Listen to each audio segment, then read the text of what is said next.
കാനാൻഡേഷൻ season 2 മറ്റൊരു മനോഹരമായ എപ്പിസോഡിലേക്ക് എല്ലാ മാന്യ പ്രേക്ഷകർക്കും ഏറെ സ്നേഹത്തോടെ സ്വാഗതം. Teach by works more than by words. This is the words by Saint Teresa. വാക്കുകൾ കൊണ്ട് മറ്റുള്ളവരെ പഠിപ്പിക്കുവാനും മനസ്സിലാക്കി കൊടുക്കുവാനും നാം ശ്രമിക്കാറുണ്ട്. എന്നാൽ നാം ചെയ്യുന്ന ഒരു പ്രവൃത്തിക്ക് നാം പറയുന്ന 100 വാക്കിനേക്കാൾ ഉപരിയായി വില നാം കൊടുക്കണം. സ്വന്തം ജീവിത മാതൃക നമുക്ക് മുമ്പിൽ കാണിച്ചു തന്ന അനേകം മത്സരാർത്ഥികളെ കാനാൻഡേഷൻ സീസൺ 2 ഈ ഗോൾഡൻ സീറ്റിൽ നമ്മൾ കാണാറുണ്ട്. മറ്റൊരു മത്സരാർത്ഥിയുമായി അവരുടെ ജീവിതാനുഭവങ്ങളുമായി ജീവിത മാതൃകയുമായി ഇന്നത്തെ എപ്പിസോഡ് നമുക്കിവിടെ ആരംഭിക്കാം. അതിനു മുൻപായി വെൽക്കം ചെയ്യാം അവർ quiz master doctor Donald.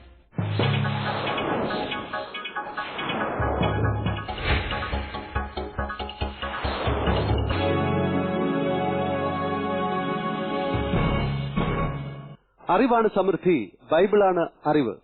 Hearty welcome to Kanaandesam season 2 the Bible reality show.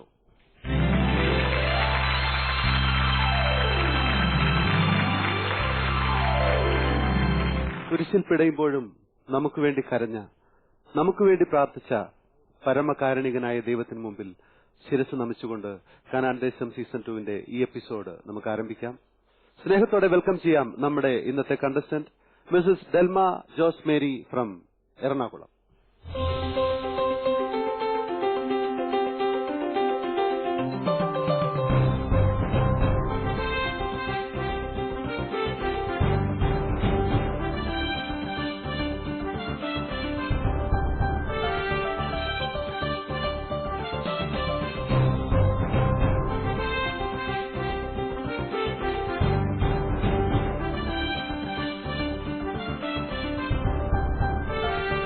എറണാകുളത്ത് നിന്നും വന്നിരിക്കുന്ന ഡെൽമ ജോസ് മേരി ആണ് ഇന്നത്തെ നമ്മുടെ കണ്ടസ്റ്റന്റ്. പരിചയപ്പെടാം, വിശേഷങ്ങൾ അറിയാം, ഒപ്പം മത്സരത്തിലേക്ക് കടക്കാം. Welcome to Kanaandesam season 2. Thank you sir. Ernakulam പ്രോപ്പറാണോ? അതെ അതെ. ഞങ്ങള് ഫയർ സ്റ്റേഷനിലെ ഹസ്ബൻഡ് വർക്ക് ചെയ്യുന്ന ഫയർഫോഴ്സിലാണ് വർക്ക് ചെയ്യുന്നത്. അതുകൊണ്ട് എറണാകുളത്ത് ക്വാർട്ടേഴ്സാണ്, ഫയർ സ്റ്റേഷൻ ക്വാർട്ടേഴ്സിലാണ് താമസിക്കുന്നത്. ഒറിജിൻ ശരിക്കും എന്റെ വീട് തോപ്പുംപടി, ഹസ്ബൻഡിന്റെ വീട് ചെല്ലാനം, കണ്ണമാലി ചെല്ലാനം, അവിടെയാണ് ഹസ്ബൻഡിന്റെ തറവാട് വീട്. ഞങ്ങള് ജോലി സംബന്ധമായി ഇവിടെ വന്ന് താമസിക്കുകയാണ്. എറണാകുളത്ത് എത്ര നാളായിട്ട് എറണാകുളത്ത് താമസിക്കുന്നു? 10 വർഷത്തോളമായിട്ടുണ്ട്. 10 വർഷം ടൗണിൽ തന്നെയാണ്? അതെ അതെ. TDM ഹാളിനൊക്കെ അടുത്തായിട്ട് വരും. അവിടെയല്ല. അപ്പോൾ ഹസ്ബൻഡ് ഫയർഫോഴ്സിലാണെന്ന് പറഞ്ഞു. ഡെൽമ എന്താണ് ചെയ്യുന്നത്? ഞാനൊരു പ്രൈവറ്റ് ഫേമിൽ അക്കൗണ്ടന്റ് ആയിട്ട് വർക്ക് ചെയ്യുന്നു. എറണാകുളത്ത് തന്നെ? എറണാകുളത്ത് തന്നെ. വീട്ടിൽ ആരൊക്കെയായിരുന്നു ഡെൽമയുടെ മാതാപിതാക്കൾ? എന്റെ അച്ഛൻ, അമ്മച്ചി, ഞാൻ, മൂത്ത മോള്, 2 സിസ്റ്റേഴ്സ്, ഒരു ബ്രദർ. നമുക്ക് മത്സരത്തിലേക്ക് കടന്നിട്ട് കൂടുതൽ വിശേഷങ്ങളിലേക്ക് വരാം. ശരി sir. Kanaandesam season 2 the very first round, silver round. Silver റൗണ്ടിൽ 4 ചോദ്യങ്ങളാണ്. 4 ചോദ്യത്തിനും ഓപ്ഷൻസ് ഉണ്ടാവും. ഓരോ ചോദ്യത്തിനും 10 പോയിന്റ്സ്. അടുപ്പിച്ച് 2 ചോദ്യങ്ങൾ തെറ്റാവുകയാണെങ്കിൽ 10 പോയിന്റ്സ് മൈനസ് ആവും. മറിച്ച് 4 ചോദ്യങ്ങൾക്കും റൈറ്റ് ആൻസർ ചെയ്യുകയാണെങ്കിൽ 10 പോയിന്റ്സ് ബോണസ് ലഭിക്കും. ക്ലിയർ അല്ലേ? പോകാം. കാനാൻഡേസം സീസൺ 2 സിൽവർ റൗണ്ടിൽ ഡെൽമ ജോസ് മേരിക്കുള്ള ആദ്യത്തെ ചോദ്യം.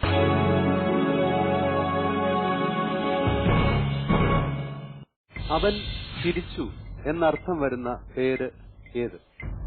അവൻ ചിരിച്ചു എന്നർത്ഥം വരുന്ന പേര് ഏത്? ഓപ്ഷൻ എ കായേൻ, ഓപ്ഷൻ ബി ഇസഹാക്ക്, ഓപ്ഷൻ സി ഇസ്മായിൽ ആൻഡ് ഓപ്ഷൻ ഡി യാക്കോബ്. 4 ഓപ്ഷൻസ് ഉണ്ട്. ആലോചിച്ച് ആൻസർ ചെയ്യാം.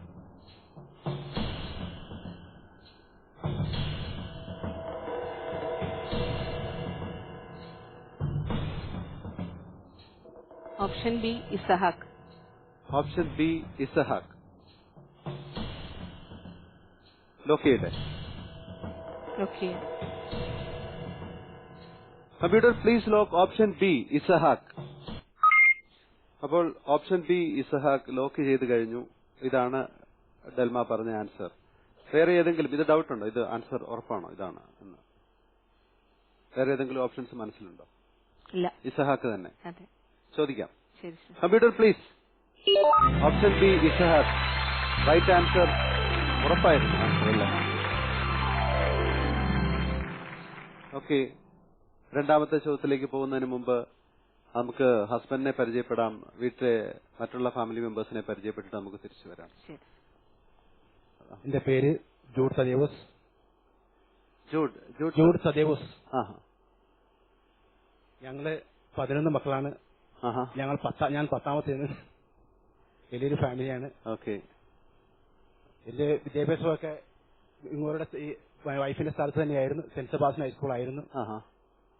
അവിടെ നിന്ന് ഞാൻ സെന്റ് മൈക്കിൾസിലാണ് ഞാൻ പ്രീ ഡിഗ്രി ചെയ്തത്. അതിനുശേഷം പിന്നെ എനിക്ക് തുടർന്ന് പോകാൻ പറ്റിയില്ല. ഞാൻ പിന്നെ വർക്ക്ഷോപ്പ് മേഖലയായിരുന്നു. ഓട്ടോമൊബൈൽ സെക്ഷനാണ്. ഞാൻ മെക്കാനിക് ആയിരുന്നു.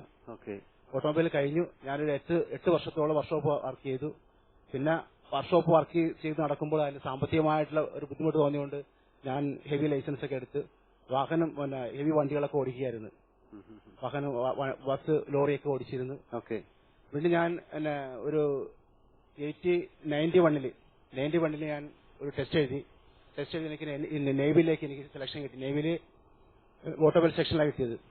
അവിടെ 3 കൊല്ലം ഞാൻ വർക്ക് ചെയ്തു. അതിനുശേഷം ഞാൻ അവിടെ നിന്ന് തന്നെ PSC എഴുതിയതാണ്, പബ്ലിക് സർവീസ് കമ്മീഷൻ എഴുതി. അതിനെനിക്ക് ഞാൻ പാസ്സായി. ഞാൻ ഫയർഫോഴ്സിലേക്ക് മെക്കാനിക്കായിട്ട് എന്നെ സെലക്ട് ചെയ്തു. അവിടെ നിന്ന് ഞാനത് മെക്കാനിക്സ് പോസ്റ്റിൽ നിൽക്കുന്ന സമയത്ത് എനിക്ക് ഓഫീസർ കോഴ്സ് കിട്ടി, ഡിപ്പാർട്ട്മെന്റ് കോഴ്സ്. അത് ഞാൻ ചെയ്തു. കർത്താവ് അതിലും എന്നെ യോസി. ഇപ്പൊ ഞാൻ സ്റ്റേഷൻ ഓഫീസറായിട്ട് എറണാകുളം കളമശ്ശേരി സ്റ്റേഷനിലെ സ്റ്റേഷൻ ഓഫീസറാണ്. ഫയർ ഓഫീസറായിട്ട് ജോലി ചെയ്യുന്നു. അപ്പം വിവിധ മേഖലകളിൽ വർക്ക് ചെയ്തിട്ടുള്ള എക്സ്പീരിയൻസുകളുണ്ട് അല്ലേ? അതും റെപ്യൂട്ടഡ് ആയിട്ടുള്ള ഇത് ഫയർഫോഴ്സ്, അതുപോലെ തന്നെ എയർഫോഴ്സ് നേവിയിൽ നേവി ജനറൽ ആയിരുന്നു. അത് ഓട്ടോമൊബൈൽ സെക്ഷൻ ആയിരുന്നു. അത് ഞാൻ അവിടെ ടെമ്പററി ആയിരുന്നു. ശരിക്കും ടെമ്പററി ആയിട്ട് അവിടെ നിന്ന് ഞാൻ ടെസ്റ്റ് ചെയ്ത. അത് ഒരു 90 ദിവസം കഴിഞ്ഞിട്ട് ഞങ്ങളെ ഇത് ചെയ്തു. അപ്പോൾ ശരിക്കും അഭിമാനിക്കാവുന്ന നേട്ടങ്ങളാണ്. അതെ, തീർച്ചയായിട്ടും അത് വിശ്വാസത്തിലേക്ക് കടന്നു വന്ന് കിട്ടിയ നേട്ടമാണത്. കാരണം എന്റെ അമ്മയും മാതാപിതാക്കളൊന്നും ഭയങ്കര വിശ്വാസികളായിരുന്നു. അമ്മ ഒരു തൊടാൾട്ടിക്കാരത്തിയായിരുന്നു. മാതാവിന്റെ ഭയങ്കര ഭക്തിയായിരുന്നു അമ്മയ്ക്ക്.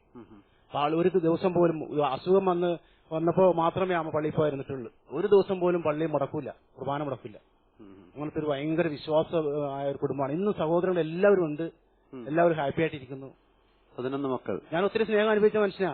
ഒത്തിരി സ്നേഹം അനുഭവിച്ചു. 10ാമത്തെ ആയതുകൊണ്ട് 5 സഹോദരിമാരാണ്. അതുകൊണ്ട് ഒത്തിരി സ്നേഹം അനുഭവിച്ച സഹോദരങ്ങളെ സ്നേഹം അനുഭവിച്ച് വളർന്ന വ്യക്തിയാണ് ഞാൻ. അപ്പം ഒത്തിരി കാര്യങ്ങൾ അറിയാനുണ്ട് താങ്കളുടെ സേവന മേഖലയുമായി ബന്ധപ്പെട്ടൊക്കെ. ഞാൻ അതിലേക്ക് വരാം. നമുക്ക് അടുത്ത ചോദ്യത്തിലേക്ക് പോയിട്ട് ബാക്കിയുള്ളവരെയും പരിചയപ്പെടാം. റെഡി? കാനാന്തേശം സീസൺ 2 സിൽവർ റൗണ്ടിൽ ഡെൽമ ജോസ് മേരിക്കുള്ള രണ്ടാമത്തെ ചോദ്യം.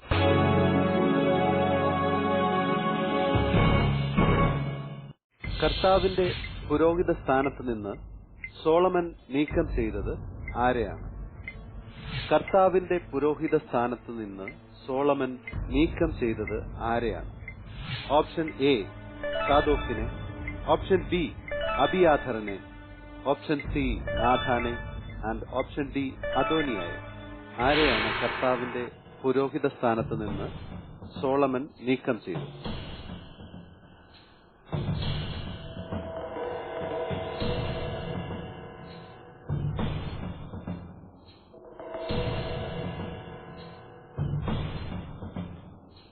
ഓപ്ഷൻ ഡി അദോനിയായെ. ഓപ്ഷൻ ഡി അദോനിയായെ. ഉറപ്പാണോ?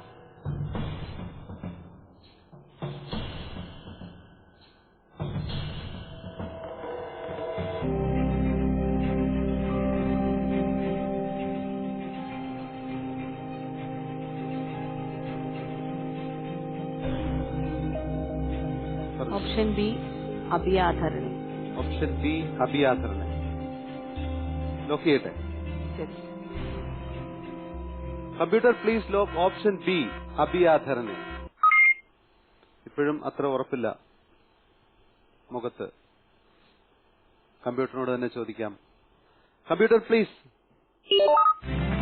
ഓപ്ഷൻ ബി അബിയാഥറിനെ റൈറ്റ് ആൻസർ. 1 രാജാക്കന്മാർ 2:27 ഈ ഭാഗം പറയുന്നത്. കർത്താവിന്റെ പുരോഹിത സ്ഥാനത്ത് നിന്ന് സോളമൻ നീക്കം ചെയ്തു. അപ്പോൾ നമുക്ക് ഫാമിലിയിൽ മറ്റ് മെമ്പേഴ്സിനെ പരിചയപ്പെട്ടിട്ട് വരാം. ആരാണ് സാറിന്റെ റൈറ്റ് സൈഡില്? എൽമയുടെ സുഹൃത്താണ്. ഞാൻ എറണാകുളത്ത് തന്നെ താമസിക്കുന്നു. പേരെന്താണ്? എന്റെ പേര് വയലറ്റ് ജോസഫ്. ആ, ഞങ്ങൾ ഇവിടെ രാത്രിയിൽ ആരാധനയുണ്ട് ഡിവൈനില്. ആ. അപ്പൊ എല്ലാ ശനിയാഴ്ചയും ഞങ്ങൾ ഒന്നിച്ചാ വരാറുള്ളത്. ഡിവൈന് വരാം. ഡെൽമയും ഞങ്ങൾ ഫാമിലി ഒന്നിച്ചു. ഓക്കെ, അപ്പൊ അങ്ങനെയുള്ള ബന്ധമാണ്. ഓക്കെ. അപ്പൊ ഡെൽമയ്ക്ക് സഹായമായിട്ട് കൂടെ വന്നിരിക്കുകയാണ്. പ്രിപ്പയർ ചെയ്തിരുന്നു ഇതിലേക്ക് വരാൻ വല്ലോ? ഇന്നലെയാണ് ഡെൽമ പറഞ്ഞത്. അപ്പം ശരിയായിട്ടൊന്നും ചെയ്യാൻ പറ്റിയില്ല. ഓക്കെ, എങ്കിലും ഇയാള് ഡെൽമ ഇവിടെ വന്നിരിക്കുമ്പോ എന്റെ കൂടെ വന്നിരിക്കാൻ ഒരു സന്തോഷം തോന്നി വിളിച്ചപ്പോ അങ്ങനെ വന്നു. ഒത്തിരി സന്തോഷം അല്ലേ ഡെൽമയ്ക്ക് സപ്പോർട്ടായിട്ട്. ജോലി ചെയ്യുന്നുണ്ടോ? വർക്ക് ചെയ്യുന്നുണ്ടോ? ഇല്ല, വർക്ക് ചെയ്യുന്നില്ല. ഹൗസ് വൈഫാണ്. ഹസ്ബൻഡ് എന്ത് ചെയ്യുന്നു? ഹസ്ബൻഡ് ഷിപ്പ് യാർഡിൽ വർക്ക് ചെയ്യുന്നു. 2 കുട്ടികള്, 2 ആൺകുട്ടികള്. ഓക്കെ, സന്തോഷം. മുമ്പിലിരിക്കുന്ന മോളാണോ? എന്റെ പേര് അനുഗ്രഹ. ഞാൻ 10th പഠിക്കുന്നു. 10th. അനുഗ്രഹ ഡെൽമയുടെ മോളാണ്. ഒരു മോളേ ഉള്ളൂ? 8 വർഷം കഴിഞ്ഞിട്ടാ കിട്ടിയത്. ഓ, പറയും മോളെ. 10th പഠിക്കുന്നത്. ഏത് സ്കൂളാണ്? Saint Aloysius Palluruthy. നന്നായിട്ട് പഠിക്കുന്നോ? കുഴപ്പമില്ലാതെ. വളരെ ഉത്തരവാദിത്തോടെ പഠിക്കേണ്ട ഒരു സമയമാണല്ലേ 10th ക്ലാസ്. അതെ.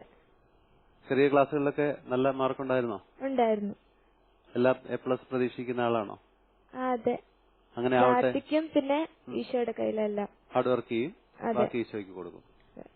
ഗുഡ്. Thank you. ആരാണ്? എന്റെ പേര് ഫാബിയ. എന്റെ കാറ്റിസം ടീച്ചറായിരുന്നു.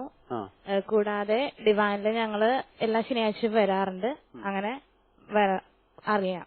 ഫാബിയ പഠിക്കുകയാണോ? ഞാൻ ഇൻഫോ പാർക്കിൽ വർക്ക് ചെയ്യുന്നു. കൂടെ ICW ചെയ്യുന്നുണ്ട്. ഓക്കെ.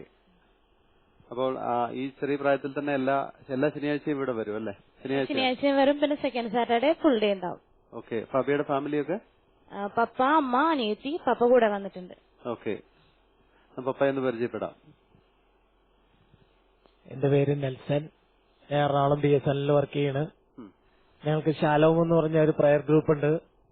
ആ ഗ്രൂപ്പില് ലീഡ് ചെയ്യുന്നത് ഡെൽമ സിസ്റ്ററാണ്. അപ്പൊ ഇന്നലെ ഞാൻ അട്ടപ്പാടി ധ്യാനകേന്ദ്രത്തിലായിരുന്നു. എനിക്ക് അങ്ങോട്ട് പ്രിപ്പയർഡ് ആകാൻ പറ്റിയിട്ടില്ല. എങ്കിലും ഇന്നലെ ഞാൻ പ്രാർത്ഥനയിലായിരുന്നു. അട്ടപ്പാടിയിൽ നിന്ന് രാവിലെ വന്നേയുള്ളു. ഹെൽപ്പ് ചെയ്യാനായിട്ട് കൂടെയുണ്ട്. ഇപ്പൊ ദൈവം വിളിച്ചതിനെ ഓർത്ത് ഞാൻ നന്ദി പറയുകയാണ്. ഒത്തിരി സന്തോഷം. ഞാൻ കൂടുതൽ അനുഭവങ്ങളിലേക്ക് വരാം. നമുക്ക് ഇത്രയും നല്ല ഒരു സപ്പോർട്ട് അല്ലെ, എത്രയോ പേരുടെ പ്രാർത്ഥനയും സപ്പോർട്ടും ആയിട്ടാണ് ഡെൽമ വന്നിരിക്കുന്നത്. ആ ഒരു ശാലോം പ്രയർ ഗ്രൂപ്പ് അല്ലെ, അതിന്റെ ലീഡറാണ്, അംഗമാണ്. പ്രാർത്ഥനകളൊക്കെ നയിക്കുന്നത് വേറെ ഉണ്ട്. വേറെ ഒരു ലീബ എന്ന് പറഞ്ഞൊരു ചേച്ചിയുണ്ട് ഞങ്ങൾക്ക്. പുള്ളിക്കാരിയുണ്ട്. ഞങ്ങൾക്ക് എല്ലാവരും ദൈവത്തെ അറിഞ്ഞവരാണ്. അതുകൊണ്ട് ഞങ്ങളുടെ ഗ്രൂപ്പിന് ഒരു പ്രത്യേകതയുണ്ട്. ഒരു നിമിഷം ഞങ്ങൾ പഴക്കില്ല. അവിടെ നിന്ന് 7 മണിക്ക് ഞങ്ങൾ പോരും. ഇവിടെ വരണവരെയും ബസ്സില് പാട്ടും പ്രാർത്ഥനയൊക്കെ ആയിരിക്കും. തിരിച്ചു പോകുമ്പോഴും അങ്ങനെയാണ്. എല്ലാ സമയം പ്രാർത്ഥനയിൽ തന്നെ. സന്തോഷം. പോകാം അടുത്ത ചോദ്യത്തിലേക്ക്. കാനാൻ ദേശം സീസൺ 2 സിൽവർ റൗണ്ടിൽ ഡെൽമ ജോസ് മേരിക്കുള്ള 3ാമത്തെ ചോദ്യം.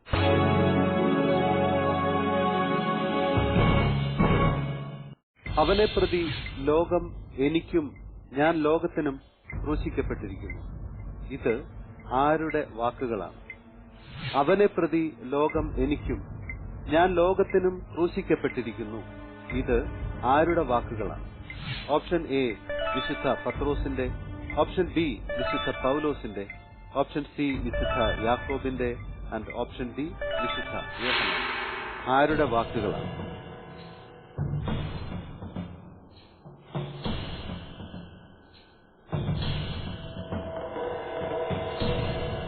അവനെ പ്രതി ലോകം എനിക്കും ഞാൻ ലോകത്തിനും ക്രൂശിക്കപ്പെട്ടു.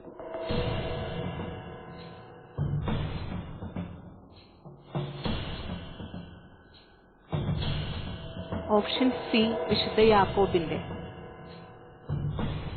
ഓപ്ഷൻ C വിശുദ്ധ യാക്കോബിന്റെ. ഉറപ്പാണോ? കൺഫ്യൂഷനാണ് സാർ. കൺഫ്യൂഷനാണ്.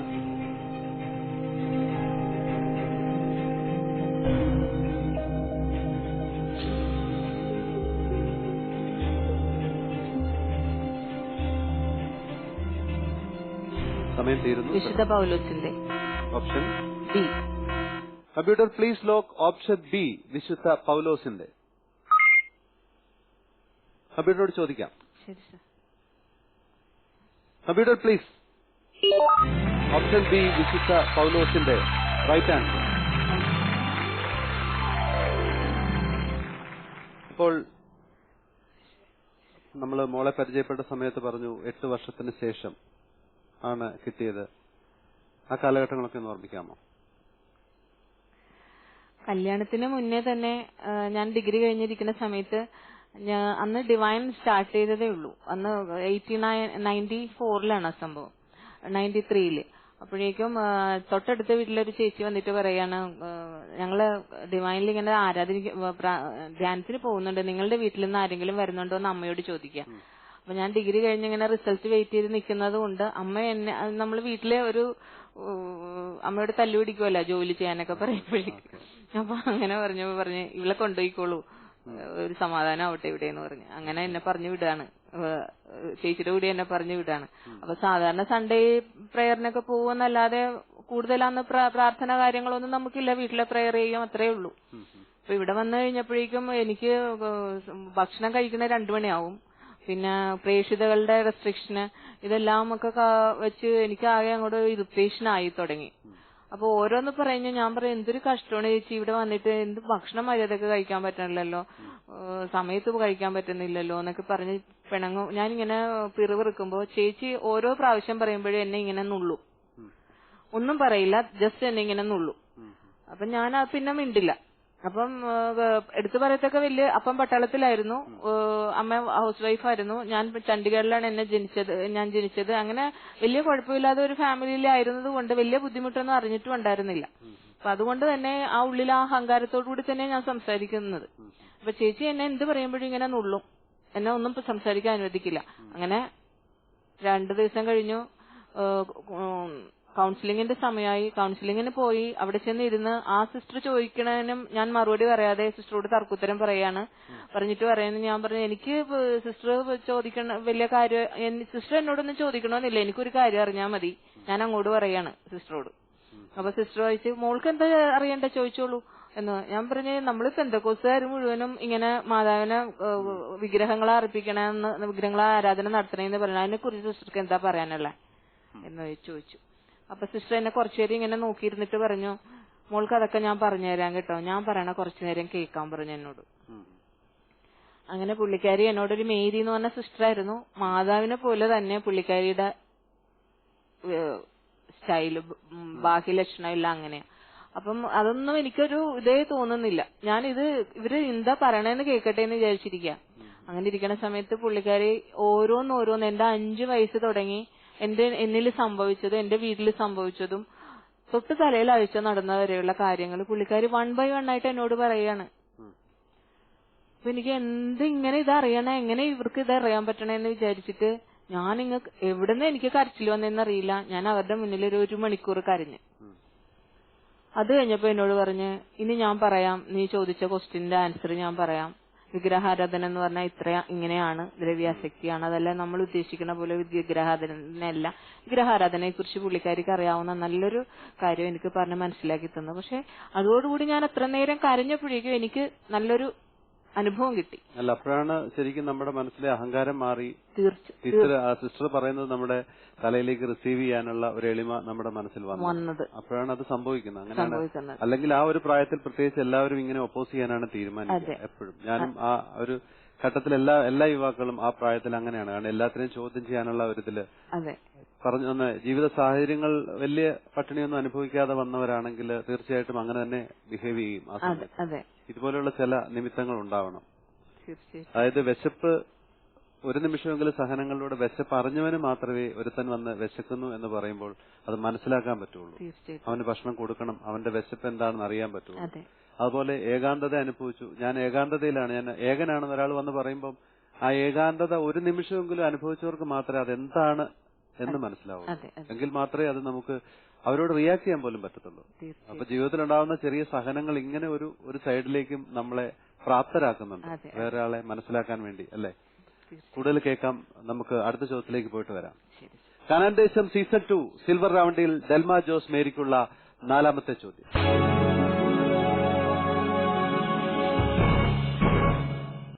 എന്റെ നാമത്തെ പ്രതി നിങ്ങളെ എല്ലാവരും ദ്വേഷിക്കും, അവസാനം വരെ സഹിച്ചു നിൽക്കുന്നവൻ രക്ഷ പ്രാപിക്കും. യേശു ഇപ്രകാരം ശിഷ്യന്മാരോട് പറഞ്ഞത് എവിടെ വെച്ചാണ്? എന്റെ നാമത്തെ പ്രതി നിങ്ങളെ എല്ലാവരും ദ്വേഷിക്കും, അവസാനം വരെ സഹിച്ചു നിൽക്കുന്നവൻ രക്ഷ പ്രാപിക്കും. യേശു ഇപ്രകാരം ശിഷ്യന്മാരോട് പറഞ്ഞത് എവിടെ വെച്ചാണ്? ഓപ്ഷൻ എ ഒലിവുമലയിൽ, ഓപ്ഷൻ ബി ബഥാനിയായിൽ, option C Gethsemane and option D കഫർനാമിൽ. ഓപ്ഷൻ എ ഒലിവുമലയിൽ. ഓപ്ഷൻ എ ഒലിവുമലയിൽ. സഡൻ ആയിട്ടുള്ള ആൻസർ ആയിരുന്നു. ഉറപ്പാണ്?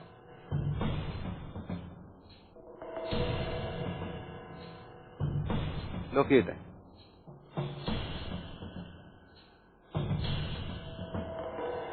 ഓപ്ഷൻ എ ഒലിവുമലയിൽ ലോക്ക് ചെയ്യട്ടെ? Computer please lock option A ഒലിവുമലയിൽ. 3 ഓപ്ഷൻസ് വേറെ ഉണ്ട്. ഒലിവുമലയിൽ തന്നെ ഉറച്ചു നിൽക്കുകയാണ്. ചോദിക്കാം കമ്പ്യൂട്ടറിനോട്. Computer please. ഓപ്ഷൻ എ ഒലിവുമലയിൽ റൈറ്റ് ആൻസർ. സിൽവർ റൗണ്ടിൽ 4 ചോദ്യങ്ങൾ കഴിഞ്ഞിരിക്കുന്നു. ഡെൽമ ജോസ് മേരിയുടെ സ്കോർ അറിയാം പോയിന്റ് ബാങ്കിൽ. ഷാലറ്റിനോട് ചോദിക്കാം. ഷാലറ്റ് please. Sanandesham Season 2 Silver Roundil Delma Jose Merikulla points. For the first question 10 points, second question 10 points and third question 10 points. The last question, that is the silver questionum 10 points and total silver roundile 4 questionsum correct ആയതുകൊണ്ട് 10 points bonus points ലഭിക്കുന്നു. And silver roundil Delma Jose Merikulla total points 50 points. 50 points. Silver റൗണ്ടിലെ maximum mark score ചെയ്തിരിക്കുകയാണ്. Congrats. Thank you sir. Thank you. അപ്പോൾ നമ്മൾ പറഞ്ഞു നിർത്തിയത് മാതാവിന്റെ രൂപസാദൃശ്യങ്ങളുള്ള ആ സിസ്റ്ററിന്റെ മുമ്പിൽ കരഞ്ഞുകൊണ്ടിരിക്കുന്ന ഡെൽമ. അതിനുശേഷം ഞാൻ ഹാളിൽ വന്നിരുന്നു. അപ്പൊ ഓരോരുത്തർ ഓരോ ദിവസവും ആരാധനയിൽ അവർക്ക് കിട്ടുന്ന ഓരോ അനുഭവങ്ങൾ ഷെയർ ചെയ്യുന്നത് ഞാൻ കേൾക്കുന്നുണ്ട്. അപ്പൊ ഇന്നലെ ഞാൻ മാതാവിന്റെ രൂപം കണ്ടു. എന്റെ ഫ്രണ്ടിലും ബാക്കിലും ഇരിക്കുന്നവരുടെ ഓരോ അനുഭവങ്ങൾ അവർ പറയുന്നുണ്ട്. അപ്പൊ ഞാൻ തനിയെ ഇരുന്ന് ആലോചിച്ചു, ദൈവമേ, ഞാൻ ഇത്രയും നാള് എത്രമാത്രം എന്തൊക്കെയോ എന്റെ ഉള്ളിൽ ഇങ്ങനെ അഹങ്കാരത്തിലല്ലേ ഞാൻ വളർന്നു വന്നത്. അതുകൊണ്ട് എനിക്ക് അങ്ങനെയൊന്നും കിട്ടാനായിട്ട് ഒരു ചാൻസും ഉണ്ടാവില്ലല്ലേ എന്നിങ്ങനെ ഞാൻ എന്നോട് തന്നെ ചോദിക്കാം. ഞാനൊന്നും അതിനൊന്നും ഒരിക്കലും യോഗ്യത ഉള്ളവളായിരിക്കില്ലല്ലേ എന്ന്. പക്ഷെ വേറെ ഒരു രീതിയിലുള്ള തെറ്റോ ഇതൊന്നും വന്നില്ലെങ്കിലും ഉള്ളു നിറയെ അഹങ്കാരമായിട്ടാണ് നമ്മൾ ജീവിച്ചെന്നുള്ള കാര്യം നമുക്ക് മനസ്സിലായി. അങ്ങനെ ഞാൻ പിറ്റത്തെ ദിവസം പാപങ്ങളെ കുറിച്ച് പറഞ്ഞ ക്ലാസ് തന്നപ്പോഴേക്ക് ഈ പാപങ്ങളിലെ 75% പാപങ്ങളും നമ്മൾ ചെയ്തിട്ടുള്ളതാ. അപ്പൊ പിന്നെ തീർച്ചും ഭാവിയാണെന്നുള്ള ഉറപ്പായില്ലേ. അങ്ങനെ കുമ്പസാരിക്കാൻ പോകുമ്പോ ഈ ലിസ്റ്റ് ഇങ്ങനെ കയ്യിൽ പിടിച്ചോണ്ട് ഞാനിങ്ങനെ നോക്കി പോയി. അടുത്ത് തന്നെ പോയി അച്ഛൻ ഇരിക്കണതിന്റെ തൊട്ടടുത്ത് തന്നെ ഇരിക്കുമ്പോഴും ഞാൻ ഇതിൽ കൂടി കാണുന്നുണ്ട്, അച്ഛനെ കാണുന്നുണ്ട്. അങ്ങനെ കണ്ട് അവിടെ ചെന്ന് കഴിഞ്ഞപ്പോ പിന്നെ എനിക്ക് പിന്നീട് കാര്യങ്ങളൊന്നും ഓർമ്മയില്ല. ഞാൻ കുമ്പസാരിച്ചു, എന്തൊക്കെയോ പറഞ്ഞു. തിരിച്ച് പ്രായശ്ചിത്ത പ്രാർത്ഥനയ്ക്ക് ചാപ്പലിൽ വന്ന് നിന്നപ്പോഴാണ് പെട്ടെന്ന് എനിക്ക് ക്ലിക്ക് ആയത്. അയ്യോ, ഞാൻ ഇത്ര നേരം കുമ്പസാരിച്ചത് അച്ഛനോടായിരുന്നില്ലല്ലോ, കർത്താവിനോടായിരുന്നില്ലേ ഞാൻ ഇത്ര നേരം കുമ്പസാരിച്ചത് എന്ന് എനിക്ക് അപ്പോഴാ ഓർമ്മ വരണ. അങ്ങനെ ഞാൻ തിരിച്ചോടി കുമ്പസാരക്കൂടിന്റെ ഫ്രണ്ടിൽ വന്നിച്ച് നോക്കിയപ്പോ അച്ഛനായ ആദ്യം കണ്ട അച്ഛൻ തന്നെയാണ് അവിടെ ഇരിക്കണേ. പക്ഷെ ഞാൻ ആ അച്ഛനോടൊന്നും സംസാരിച്ചിട്ടില്ല. അത് കഴിഞ്ഞ് ഹാളിൽ വന്നപ്പോഴേക്കും ഞാൻ വളരെ സൈലന്റ് ആയിട്ട് ഇരിക്കുന്നുണ്ടപ്പോ ചേച്ചി പറഞ്ഞ്, അടുത്തത് പരിശുദ്ധാത്മാഭിഷേക പ്രാർത്ഥനയാണ് കേട്ടോ ശൈല, ഡെൽമ നീ അതുകൊണ്ട് നന്നായി കരഞ്ഞ് പ്രാർത്ഥിക്കണം, ഉള്ളിലുള്ള എല്ലാം കഴുകിയിട്ടേ നമ്മൾ ഇവിടുന്ന് പോകാവൂ എന്ന് പറയുന്നുണ്ട് ചേച്ചി. പിന്നെ പരിശുദ്ധാത്മാഭിഷേക പ്രാർത്ഥനയുടെ അന്ന് വല്ലൂരാൻ അച്ഛനാണെന്ന് നയിക്കണേ, മറ്റു 2 അച്ഛന്മാരും ഇവിടെ ഇല്ല. അപ്പം അച്ഛൻ പറയുന്നുണ്ട്, സ്വർഗം തുറന്ന് ഈശോയെ നീ ഇറങ്ങി വരണമേ എന്നിങ്ങനെ പറയുന്നുണ്ട്. അപ്പോൾ നിങ്ങൾ പരിസരത്തൊന്നും ആരെയും ശ്രദ്ധിക്കേണ്ട, നിങ്ങൾ നിങ്ങളുടെ ആവശ്യാനുസരണ ശബ്ദത്തിൽ സ്തുതിച്ചോളൂ. അങ്ങനെ സ്തുതിച്ചുകൊണ്ടിരിക്കുന്ന സമയത്തും ഈ പറഞ്ഞ പോലെ എനിക്ക് പരിസരം ഒന്നും ഓർമ്മയില്ല. ഞാനങ്ങ് കാണുന്നത് ഞങ്ങളുടെ എറണാകുളത്തൊരു ബസിലിക്ക പള്ളിയുണ്ട്. അവിടെ കുഞ്ഞു മാലാഖമാരെ ഇങ്ങനെ വരച്ചു വെച്ചിട്ടുണ്ട്. ഈ മാലാഖമാർക്ക് എല്ലാവർക്കും ചിറകും വെച്ചു ജീവനും വെച്ചു. ചെറിയ ശബ്ദത്തിൽ ഇവരിങ്ങ് പാടുകയാണ് ഹാലലൂയ. ഹാലലൂയ പാടുന്ന ഒരു പ്രത്യേക ട്യൂണിലാണ്. ഹാലലൂയ ഹാലലൂയ ഈ ട്യൂണിൽ ഇങ്ങനെ പാടി പതുക്കെ ഇങ്ങനെ ചിറകടിച്ചിരിക്കുക. അങ്ങനെ ഇന്ന് നോക്കുമ്പോഴേക്കും പിന്നെ കാണുന്നത് നമ്മളെ സാധാരണ വീടിന്റെ വാതിലല്ല, ഒരു 3 വാതിൽ കൂടുന്ന വാതില് ഇങ്ങനെ നന്നായിട്ട് തേക്ക് മരം കൊണ്ടുണ്ടാക്കിയ മഞ്ഞ കളറിൽ പോളിഷൊക്കെ ചെയ്തിട്ട് അടിച്ചു തുറക്കാണ്. ഭയങ്കര കാറ്റും ഇത് വേണം അടിച്ചു തുറക്കുക. ഈ വാതിൽ തുറന്നു കഴിയുമ്പോ നേരെ പൊടി പടലം എല്ലാം ഈ വാതിലിനകത്തുകൂടി പുറത്തേക്ക് പോവാം. ഇതിന്റെ ബാക്കിലായിട്ട് ലാസ്റ്റ് ആയിട്ട് കർത്താവ് ഫുൾ വളരെ അതികായനായിട്ട് നമുക്ക് തോന്നും. അങ്ങനെ ഈ ഡ്രസ് വൈറ്റില് ചുവന്ന ഷോൾ ഇങ്ങനെ ബാക്കിൽ പറന്ന് വന്നിട്ട് സ്റ്റേജിന്റെ ഫ്രണ്ടില് ഇപ്പൊ നമ്മളുടെ മലയാളം സ്റ്റേജില് മാതാവിനെ വെച്ചിരിക്കുന്ന ആ സ്ഥലത്ത് വന്നങ്ങ് നിൽക്കുക. ഈ നിന്നിട്ട് പിന്നെ കാണുന്നത് നമ്മുടെ കരുണയുടെ രൂപത്തിൽ നെഞ്ചിൽ നിന്ന് പ്രകാശം വിതരണില്ലേ, ആ സമയത്ത് അപ്പൊ ഞാനിങ്ങനെ ഉള്ളിൽ പറയുന്നുണ്ട്, എന്റെ ഈശോ ഇല്ലാതെന്ന് ഞാൻ പറയുന്നുണ്ട്. അപ്പം പിന്നെ കാണുന്നത് നെഞ്ചിൽ നിന്നല്ല പ്രകാശം വരണ, നേരെ കൈ ഉയർത്തിയിട്ട് ഈ മുറിവ് എന്നാണ് ആ 3 പ്രകാശം വരുന്നത്. പ്രകാശത്തിന്റെ അറ്റത്തായിട്ട് നമ്മളുടെ പണ്ടത്തെ പുട്ട് കണയിലെ ചിരട്ട ഇടണ ഒരു ചിരട്ടയുടെ അകത്ത് എണ്ണ ഒഴിച്ച് തിരിയിട്ടാൽ എങ്ങനെ ഇരിക്കും, അങ്ങനെ ഒരു പ്രകാശം രൂപം കൊള്ളണേ അവിടെ. അത് നേരെ സ്റ്റേജിന്റെ നടുവിൽ വന്നു, പിന്നെ നേരെ വഴിയിലൂടെ വന്ന് ഞാൻ ഇരിക്കുന്നത് എവിടെയാണ് അവിടെ കൊണ്ടുവന്ന് എന്റെ ഈ ഹൃദയത്തിനുള്ളിലായിട്ട് അങ്ങോട്ട് വെച്ച് തന്നു. വെച്ച് തന്നു കഴിഞ്ഞപ്പോഴാണ് എനിക്ക് പരിസരം മനസ്സിലായത്. പരിസരം മനസ്സിലായി കഴിഞ്ഞപ്പോഴേക്കും അച്ഛനവിടെ വിളിച്ചു പറയുന്നുണ്ട്, കഴിഞ്ഞ പ്രാർത്ഥനയിൽ നിങ്ങൾക്ക് പല രീതിയിലുള്ള ഇതുണ്ടാവും, നിങ്ങൾ വരണം, വന്ന് ഇവിടെ സാക്ഷ്യപ്പെടുത്തണമെന്ന് പറയുന്നുണ്ട്. അപ്പോഴേ ഈ പറഞ്ഞതുപോലെ നമ്മളുടെ പഴയ അഹങ്കാരത്തിന്റേതാണെന്നാലും എനിക്ക് തോന്നിയതായിരിക്കും, ഞാൻ പള്ളിയിൽ കണ്ട മാലഹയല്ലേ അതൊക്കെ കൊണ്ട് തോന്നിയായിരിക്കും, എന്റെ തോന്നലായിരിക്കും എന്ന് വെച്ചിട്ട് ഞാൻ സാക്ഷ്യപ്പെടുത്താനൊന്നും പോയില്ല. ഓക്കെ, അപ്പം അങ്ങനെയുള്ള അനുഭവമാണ് ആദ്യത്തെ ധ്യാനത്തിൽ തന്നെ സംഭവിച്ചത്. ഓക്കെ, അതിന്റെ ഡീറ്റെയിലേക്ക് ഞാൻ വീണ്ടും വരാം. നമുക്ക് അടുത്ത റൗണ്ടിലേക്ക് പോകാം. ശരി sir. Kanaan Desam season 2 the next round, golden round. Golden റൗണ്ടിലും 4 ചോദ്യങ്ങളാണ്. ഇവിടെ ഓപ്ഷൻസ് ഉണ്ടാവില്ല, മറിച്ച് മുമ്പിലിരിക്കുന്ന ലൈഫ് ലൈൻ യൂസ് ചെയ്യാം. അങ്ങനെ ആൻസർ ചെയ്യുകയാണെങ്കിൽ 10 പോയിന്റ്സിന് പകരം 5 പോയിന്റ്സ് ആണ് ലഭിക്കുക. മറിച്ച് ഇവിടെയും 4 ചോദ്യങ്ങൾക്കും റൈറ്റ് ആൻസർ ആണെങ്കിൽ 10 പോയിന്റ്സ് ബോണസ് ലഭിക്കും. ടോട്ടൽ 50 പോയിന്റ്സ് സ്കോർ ചെയ്യാം. ശരി, പോകാം ചോദ്യത്തിലേക്ക്. കാനാൻ ദേശം സീസൺ 2 ഗോൾഡൻ റൗണ്ടിൽ ഡെൽമ ജോസിനുള്ള ആദ്യത്തെ ചോദ്യം.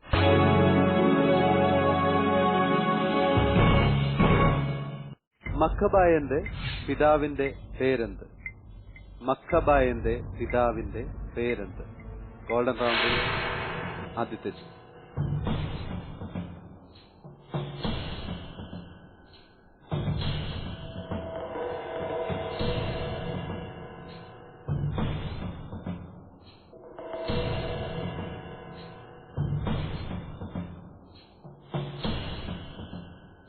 ആൻസർ അറിയാമെങ്കിൽ പറയാം. അഭിനാദാവാണ്.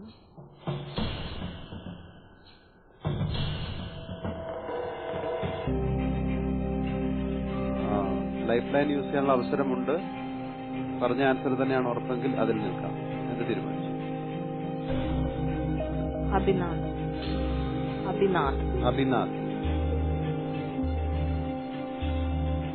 ചോദിക്കട്ടെ.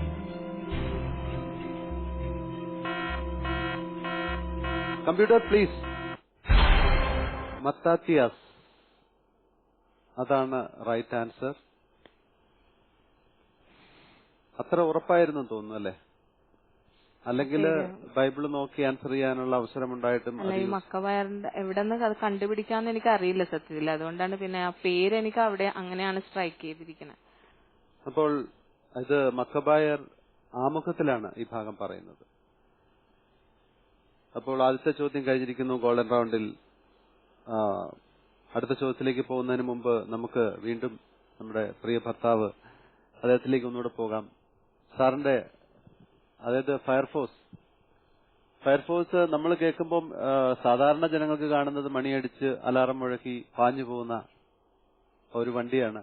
അതിന്റെ പിന്നിൽ ഒത്തിരി പേരുടെ ഹാർഡ് വർക്കും തീർച്ചയായിട്ടും കഥനങ്ങളും, അതായത് വളരെയധികം അങ്ങനെയുള്ള അനുഭവങ്ങൾ എന്തെങ്കിലും ഷെയർ ചെയ്യാൻ പറ്റുമോ സാറിന്? അത് അനുഭവം എന്ന് പറയുമ്പോഴേ ഫയർഫോഴ്സ് എന്ന് പറഞ്ഞാൽ ഒരു മറ്റ് സംവിധാനങ്ങൾ, അതായത് ജനങ്ങൾക്ക് മറ്റൊരു രീതിയിലുള്ള ഏതൊരു സഹായം ഇല്ലാതെ വരുമ്പോൾ ഒരു ആശ്രയമാണ് ഫയർഫോഴ്സ് എന്ന് പറഞ്ഞാൽ ജനങ്ങളുടെ ആശ്രയമാണ്. അപ്പോൾ നമ്മളവരെ രക്ഷിക്കും, അവരെ വീണ്ടെടുക്കും, അവരെ സഹായിക്കും എന്നൊരു പ്രത്യാശ അവർക്കുണ്ട്. നമ്മളത് ചെയ്യുകയും ചെയ്യും. നമുക്ക് അതുപോലെ ട്രെയിനിങ് കിട്ടിയിരിക്കുന്നത്. ഞാനൊരു മെക്കാനിക് കാറ്റഗറിയിൽ വന്ന ഒരു സ്റ്റാഫായതുകൊണ്ട് എനിക്ക് പലപ്പോഴും ഞങ്ങളുടെ പോസ്റ്റ് എന്ന് പറഞ്ഞാൽ ടെക്നിക്കൽ സൈഡ് ഹാൻഡിൽ ചെയ്യുന്നവരാ. അപ്പോൾ ഒത്തിരി ഹൈഡ്രോളിക്കിന്റെ എക്യുപ്മെന്റ് ഉണ്ടായിരിക്കും. ഇതൊക്കെ നമ്മൾ കൈകാര്യം ചെയ്യണം. അപ്പൊ അതുകൊണ്ട് പല ഇൻസിഡന്റ് കേസുകളും ക്രിട്ടിക്കൽ ആയിരിക്കും. ആ സമയത്ത് നമ്മളാണ് അവിടെ ശരിക്കും ആക്ട് ചെയ്യുന്നത്. നമ്മളുടെ ആ ഒരു പവർ പ്രചോദനം മറ്റുള്ളവർക്കൊരു പ്രചോദനം കിട്ടിക്കൊള്ളും. നമുക്ക് പരിശീലനം എല്ലാവർക്കും ഉണ്ട് എങ്കിൽ തന്നെയും, കാരണം ഈ ടൂള് ഹാൻഡിൽ ചെയ്യാൻ കൂടുതൽ പരിചയമുള്ളത് മെക്കാനിക് കാറ്റഗറിയിൽപ്പെട്ട ആൾക്കാണ്. അപ്പൊ സ്റ്റേഷനിൽ ഒരാളെ ഉണ്ടാവുള്ളൂ, ഒരു മെക്കാനിക്കായിട്ട് ഒരാളെ ഉണ്ടാവുള്ളൂ. അപ്പൊ എനിക്ക് ആലപ്പുഴ വെച്ച് ഒരു അനുഭവങ്ങൾ ഉണ്ടായതാണ്. അവിടെ തുമ്പോളി ആ ഭാഗത്ത് വെച്ചിട്ട് ഒരു ആക്സിഡന്റ് ഉണ്ടായി. ഒരു 10-20 പേർക്ക് പരിക്ക് പറ്റിയതാ. അതിനകത്തൊരു കുട്ടി, ഇപ്പത്തെ സീറ്റിലിരിക്കുന്ന കുട്ടിയാ, വണ്ടിയുടെ സൈഡിലെ ആംഗ്ലിയർ ഉരിഞ്ഞു വന്ന് ഇടിച്ച് കയറി, ഇവിടെ തുളച്ച് ഇപ്പുറത്ത് കയറി ഈ സീറ്റ് തുളച്ച് പോയേക്കുക. ഈ സീന് എന്ന് പറഞ്ഞാൽ വല്ലാത്തൊരു സീനാണ്. ഈ സമയത്ത് നമുക്ക് നമ്മൾ ആ ആത്മസമയം നമ്മൾ ആത്മസമയം ആ കയ്യിലെടുത്തുകൊണ്ട് ഒരു സെക്കൻഡ് പോലും പഴാക്കാതെ നമ്മൾ രക്ഷപ്പെടുത്തിയാൽ മാത്രമേ നമുക്ക് ആ കുട്ടിയെ സേവ് ചെയ്യാൻ പറ്റുള്ളൂ. വളരെ വളരെ തന്മയത്തെ പാടിക്കേണ്ട കാര്യങ്ങളാണ്. ചില കാര്യങ്ങൾക്ക് ട്രെയിനിങ്ങിൽ കിട്ടുന്നതല്ല. അത് നമ്മളെ ആ പവർ, നമ്മളെ എക്സ്പീരിയൻസ് ആണ്. എക്സ്പീരിയൻസ്. അപ്പോ ചില കാര്യങ്ങൾ നമുക്ക് ടൂൾ കൊണ്ട് ചെയ്യാനും പറ്റത്തില്ല. അവിടെ മാൻ പവർ നമ്മൾ ഉപയോഗിക്കേണ്ടി വരും. എല്ലാ കാര്യങ്ങളും എല്ലാം കൊണ്ട് ചെയ്യാൻ നമ്മുടെ അത് എന്റെ വിശ്വാസം എന്ന് പറഞ്ഞാൽ തമ്പുരാന്റെ നമ്മൾ വിശ്വാസത്തിലേക്ക് ആഴമായ ഒരു ബുദ്ധത്തിലേക്ക് കടന്നു വന്നപ്പോൾ നമുക്ക് കിട്ടിയ ഒരു കൃപയാണെന്ന് എന്റെ വിശ്വാസം. കാരണം അത് നമുക്ക് ചെയ്യാനൊന്നും പറ്റത്തില്ല. സഡനായിട്ട് പറഞ്ഞാൽ നമുക്ക് ആട്ടോളിന്റെ കട്ടറുണ്ട്, അത് വെച്ച് കട്ട് ചെയ്ത് നമ്മുടെ സഡനായിട്ട് പറഞ്ഞ കുട്ടിയെ കൊടുത്തു വിടുന്നു. ആ കുട്ടിയെ കൊടുത്തു വിടപ്പോ എന്നോട് കൂടെ വന്നവർ പറഞ്ഞു, രക്ഷയില്ല സാറേ, അത് പോക്ക, അതിന്റെ കാര്യം വളരെ സീരിയസ് ആണ്, കണ്ടു കഴിഞ്ഞാൽ തന്നെ അതിന്റെ ഇന്ത്യൻ ഓർഗൻസ് ഒക്കെ എല്ലാം പോയിട്ടുണ്ട്, അതിന്റെ നട്ടില് പോയിട്ടുണ്ട്, എല്ലാം പോയിട്ടുണ്ടെന്ന് പറഞ്ഞു. പക്ഷേ ഒരു വൈകിട്ടൊരു 5 മണിയായപ്പോൾ ആ കുട്ടിയുടെ ഫാദർ വിളിച്ചിട്ട് പറഞ്ഞു, സാറേ കുഴപ്പമൊന്നുമില്ല, മെഡിക്കൽ ടെസ്റ്റിൽ കൊണ്ട് ഓപ്പറേറ്റ് എടുത്തിട്ട് കുട്ടിക്ക് വേറെ വിഷയമൊന്നുമില്ല, ഇപ്പൊ വരെ പ്രോബ്ലം ഒന്നുമില്ല എന്ന് പറഞ്ഞു. അങ്ങനെ എമ്പുരാൻ രക്ഷപ്പെടുത്തിയ സംഭവങ്ങളൊക്കെ ഉണ്ട്. അത് ഒരു വലിയൊരു ആ സമയത്ത് നമുക്ക് ആ സമയത്ത് എന്ന് പറഞ്ഞാൽ, കാരണം ജനങ്ങൾ ഒത്തിരി കൂടി നിൽക്കുന്ന സമയമാണ്. നമ്മളേക്കാൾ പ്രഗത്ഭരായവരുണ്ടായിരിക്കും, പലയിടത്തു നിന്ന് പല കമന്റ്സ് കിട്ടും. അപ്പൊ ഈ ജനങ്ങളുടെ മുന്നിൽ കാണിക്കുന്ന ഒരു സർക്കസാണ്. അവിടെ നമ്മൾ വിജയിപ്പിച്ച് പോരണം. ഇന്ന് വരെ എന്റെ ജീവിതാനുഭവത്തിൽ ഏത് കേസ് കൈകാര്യം ചെയ്ത് വിജയിക്കാതിരുന്നിട്ടില്ല, വിജയിച്ചിട്ട് പോയുള്ളൂ. കാരണം ഒരു ജീവൻ രക്ഷിക്കാനുള്ള ശ്രമമാണ് നമ്മുടെ. അതാണ് ഭയങ്കര നേട്ടം. അതുകൊണ്ട് ദൈവത്തിന്റെ പ്രവർത്തനം ഉണ്ടാവും, സപ്പോർട്ടും ഉണ്ടാവും. കാരണം അതിന്റെ സാറ്റിസ്ഫാക്ഷൻ പറയാൻ പറ്റത്തില്ല നമുക്ക്. പറയാൻ വാക്കുകൾ ശരിക്കും പറഞ്ഞാൽ ഒരു ജീവൻ രക്ഷിക്കുക എന്ന് പറയുന്നത് തമ്പുരാന് മാത്രമേ കഴിയുള്ളൂ. അതാണ് ഫയർഫോഴ്സ് എന്ന് പറയുന്നത് ഫസ്റ്റ് പ്രിഫറൻസ് എന്ന് പറയുന്നത്. കാരണം ഇയാളെ എടുത്ത് കൊണ്ടുപോയി എത്രയും പെട്ടെന്ന് ഒരു സെക്കൻഡ് പോലും പഴാക്കാതെ കൊണ്ടുപോയി ഹോസ്പിറ്റലിൽ എത്തിച്ചാലേ ഇയാളെ ഡോക്ടർക്ക് സംരക്ഷിക്കാൻ പറ്റുള്ളൂ. തീർച്ചയായിട്ടും അതാണ് ഫയർഫോഴ്സിന്റെ സീരിയസ്. അല്ല, തീർച്ചയായിട്ടും അങ്ങനെ. എനിക്ക് ഫയർഫോഴ്സ് എന്ന് പറയുമ്പോൾ ഞാൻ ചെറുപ്പത്തിൽ ഞാൻ പറഞ്ഞേ, ഫയർഫോഴ്സ് നമ്മുടെ നാട്ടിൽ നിന്നും ഫയർഫോഴ്സിന്റെ വണ്ടികൾ അന്ന് വന്നിട്ടുണ്ടായിരുന്നില്ല. ഞാനൊക്കെ ഹൈറേഞ്ചിലായിരുന്നു. അന്നൊക്കെ നാട്ടിൽ നിന്ന്, അതായത് ട്രിവാൻഡ്രത്തുനിന്നും ഒക്കെ വരുന്ന അങ്കിൾമാരും അവരും ഒക്കെയാണ് പറയുന്നത്, ഫയർഫോഴ്സിന്റെ വണ്ടി ഇങ്ങനെയാണ് അലാറം അടിച്ചിട്ട് പോകും. അപ്പൊ നമ്മുടെ മനസ്സിലൊരു ഇമാജിനേഷൻ മാത്രമേ അന്നുണ്ടായിരുന്നുള്ളൂ. പിന്നെ ഫയർഫോഴ്സിനെ നമ്മൾ അടുത്തറിയുമ്പോൾ നമുക്ക് മനസ്സിലൊരു ആരാധനയാണ് തോന്നുന്നത്. പേപ്പറിൽ വായിക്കുന്ന ന്യൂസുകളിൽ മിക്ക ദിവസങ്ങളിലും കാണാം നിങ്ങൾ ചെയ്യുന്ന സേവനങ്ങൾ. ഇന്നത്തെ സാഹചര്യം എന്ന് പറഞ്ഞാൽ ഇന്ന് വളരെ ക്രിട്ടിക്കൽ സ്റ്റേജാണ് ഇന്ന്. കാരണം ജനസാന്ദ്രത, കമ്പനികളുടെ വർധനവ്, പിന്നെ രാസായുധങ്ങൾ, അപകടങ്ങൾ, ഇത്രയും ഇതുകൊണ്ടൊക്കെ വളരെ നമ്മൾ എന്താണെന്ന് അറിയാൻ പറ്റത്തില്ല. അതിനെന്ത് ഉപയോഗിക്കണം, എന്ത് മീഡിയ ഉപയോഗിക്കണം, അത് നിർവീര്യമാക്കണം എന്നിവൊക്കെ നമുക്ക് ക്ലാസ്സുകളൊക്കെ ഉണ്ട്. ബൃഹത്തായ ക്ലാസ്സുകളൊക്കെ ലഭിക്കുന്നുണ്ട്. ക്ലാസ്സുകളെ കഴിഞ്ഞ് ഉപരി നിങ്ങളുടെ ഒരു മനസ്സിന്റെ ഒരു, അതായത് 24 hours നിങ്ങൾ വിജിലായിരിക്കണം. വിജിലായിരിക്കും. അപ്പൊ ആ ഒരു ജീവിത ശൈലി എന്ന് പറയുമ്പോൾ തന്നെ അതിനൊരു മാനസികമായിട്ട് അതിനോടുള്ള ഒരു പ്രിപ്പറേഷൻ ഉണ്ടെങ്കിലേ നടക്കുള്ളൂ. ഒത്തിരി ആരാധന തോന്നുന്നു സാറിന്റെ പ്രൊഫഷനോട്. ഞാൻ കൂടുതൽ അതിലേക്ക് വരാം. നമുക്ക് അടുത്ത ചോദ്യത്തിലേക്ക് പോകാം. കനാൻ ദേശം സീസൺ 2 ഗോൾഡൻ റൗണ്ടിൽ ഡെൽമ ജോസിനുള്ള രണ്ടാമത്തെ ചോദ്യം.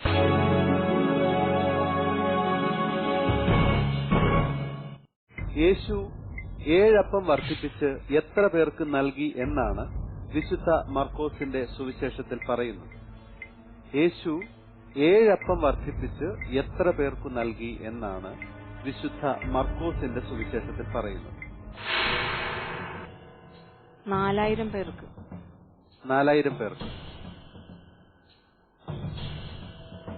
ഉറപ്പാണോ? ഉറപ്പാണ്. ലൈഫ് ലൈൻ എടുക്കട്ടെ. ഉറപ്പാണെങ്കിൽ പിന്നെ എന്തിനാണ് ലൈഫ് ലൈൻ? ഉറപ്പാണോ? ആണ്. ചോദിക്കട്ടെ. എന്നെ കൺഫ്യൂസ് ചെയ്യുകയാണ് ഡെൽമ. ചോദിക്കാം. Computer please. 4000 പേർക്ക് റൈറ്റ് ആൻസർ. ഉറപ്പാണ് 10 പോയിന്റ്സ് ലഭിക്കുമെന്നറിയാം. അത് 5 പോയിന്റ്സ് മതി എന്ന് തീരുമാനിക്കാൻ പേടി. കുഴപ്പമില്ല. 2 ചോദ്യങ്ങൾ ഗോൾഡൻ റൗണ്ടിൽ കഴിഞ്ഞിരിക്കുന്നു. ഫയർഫോഴ്സിൽ ആണ് ഹസ്ബൻഡ് വർക്ക് ചെയ്യുന്നത്. ഞാനിപ്പോ തന്നെ പറഞ്ഞു കഴിഞ്ഞു. 24 അവേഴ്സും വിജിലായിരിക്കണം അദ്ദേഹത്തിന്റെ ജോലി. അത് നിങ്ങളുടെ ജീവിതത്തിൽ, അതായത് നമുക്കൊരു ഫാമിലി ലൈഫിൽ ഔട്ടിങ്സ് അല്ലെങ്കിൽ വീട്ടിലിരിക്കുന്ന ഒരു അന്തരീക്ഷത്തിൽ പോലും ചിലപ്പം എമർജൻസി ആയിട്ട് പോകേണ്ട വരേണ്ട അങ്ങനെയുള്ള ബുദ്ധിമുട്ടുകളൊക്കെ ഉണ്ടായിട്ടുണ്ടോ ജോലി സംബന്ധമായി? തീർച്ചയായിട്ടും ഉണ്ടായിട്ടുണ്ട്. അവിടെയൊക്കെ നമ്മൾ തനിയെ ചെയ്യേണ്ട. ഇപ്പൊ പുള്ളിക്കാരൻ ഇപ്പൊ റീസെന്റ് ആയിട്ട് 2 മാസമായിട്ടുള്ളൂ ഇങ്ങോട്ട് വന്നിട്ട്, ഈ കളമശ്ശേരിക്ക് വന്നിട്ട്. അതിന് മുന്നേ കണ്ണൂര്, വടകര, ആലപ്പി, മൂവാറ്റുപുഴ അങ്ങനെയുള്ള ലോങ് റൂട്ടിലായിരുന്നു, ലോങ് ദൂരസ്ഥലത്ത് തന്നെയായിരുന്നു. അപ്പം ആഴ്ചയിലോ ഒരാഴ്ചയോ 1 മാസമൊക്കെ കൂടുമ്പോഴേക്കേ വരുള്ളൂ. അപ്പോൾ അവരുടെ തൊഴിലിൽ തന്നെ അവരുടെ ജീവൻ പണയം വെച്ചുകൊണ്ടുള്ള ചില അല്ലെ അങ്ങനെയുള്ള ജോലി സ്ഥലത്തേക്കാണ് അവർ പോകുന്നത്. അതിന്റെ ആദ്യമൊക്കെ ഉണ്ടോ ശരിക്കും? അതോ പ്രാർത്ഥിക്കും. എനിക്ക് അറിയാം 4 പേര് ആ മണ്ണിടിഞ്ഞു വീണ് 4 പേര് ഇവരുടെ കൂട്ടത്തിൽ മരിച്ചപ്പോഴേക്ക് ഇദ്ദേഹം അവിടെ ഉണ്ട്. അപ്പം അന്ന് പിന്നെ അതേപോലെ ഓരോ കാര്യങ്ങൾ വന്ന് പറയാറുണ്ട്. ഓരോരുത്തരെ എടുക്കുന്നതും മരിച്ചുപോയവരെ എടുത്തതും പെട്ടെന്നൊന്നും ഇല്ലാഞ്ഞ അവസരത്തിൽ ഈ വഴിയിൽ കണ്ട ചാക്ക് കൂട്ടിക്കെട്ടി ആൾക്കാരുടെ ഇതൊക്കെ എടുത്തത്, ബോഡിയൊക്കെ എടുത്ത കാര്യങ്ങളൊക്കെ സംസാരിക്കാറുണ്ട്. അതുകൊണ്ട് എല്ലാ ദിവസവും പ്രാർത്ഥിക്കും. ദൈവം താങ്ങുമെന്നുള്ള ഒരു ഉറച്ച വിശ്വാസം ഉണ്ട് എനിക്ക് ഏത് ഫീൽഡിൽ പോയാലും. പിന്നെ അതാണ് എന്റെ ഏറ്റവും വലിയ രക്ഷയായിട്ട് ഞാൻ എടുത്തിരിക്കുന്നത്. ഞാനത് ചോദിക്കാൻ കാരണം സാധാരണ ജനങ്ങള് ഫയർഫോഴ്സ് എന്ന് പറയുമ്പോൾ അവരെത്തിയില്ല, കറക്റ്റ് സമയത്ത് അവരെത്തിയില്ല എന്ന് പരാതി പറയുന്നവരാണ് കൂടുതൽ സമയം. പക്ഷെ ഇവര് തങ്ങളുടെ ജീവൻ പണയം വെച്ചിട്ടാണ് ഇതിനിറങ്ങുന്നത് എന്നുള്ള ഒരു കൺസെപ്റ്റോടെ ഫയർഫോഴ്സിനെ കാണുന്നവര് അധികം ഉണ്ടെന്ന് ഞാൻ വിചാരിക്കുന്നില്ല. കാരണം തന്നെയുമല്ല അർഹതപ്പെട്ട ഒരു, അതായത് നമ്മൾ പോലീസിന് കിട്ടുന്നത് പോലെ അങ്ങനെയുള്ള ഒരു അർഹതപ്പെട്ട ഒരു സ്ഥാനം പോലും ചില സമയത്ത് നിഷേധിക്കപ്പെടുന്ന എനിക്ക് എന്റെ പേഴ്സണൽ ഒപ്പീനിയനാണ്. അങ്ങനെ അതുകൊണ്ടാണ് ഞാൻ അങ്ങനെ ഒരു ചോദ്യം ചോദിച്ചത്. കാരണം നമ്മൾ ജനങ്ങൾ കാണുമ്പോൾ അങ്ങനെ വേണം കാണാൻ. അവരുടെ സർവീസിനെ, അവരുടെ വീട്ടിലിരിക്കുന്ന ആൾക്കാരെ, അവരുടെ ആദിയും ഇതെല്ലാം മറന്ന് സ്വന്തം ജീവിതം പണയം വെച്ചാണ് പല സിറ്റുവേഷനിലേക്ക് ഇറങ്ങുന്നത്. ഇവർക്ക് ഇഷ്ടംപോലെ ക്ലാസ്സുകൾ കിട്ടുന്നുണ്ട്. ഇവർക്ക് നല്ല ഒരു എഞ്ചിനീയറിംഗ് സൈഡിലുള്ള വിവരം ഇവർക്ക് കിട്ടുന്നുണ്ട്. അപ്പൊ നമുക്ക് കൂടുതൽ വിശേഷങ്ങളിലേക്ക് വരാം. അടുത്ത ചോദ്യത്തിലേക്ക് പോകാം. ശരി സർ. കനൻ ദേശം സീസൺ 2 ഗോൾഡൻ റൗണ്ടിൽ ഡെൽമ ജോസിനുള്ള 3ാമത്തെ ചോദ്യം.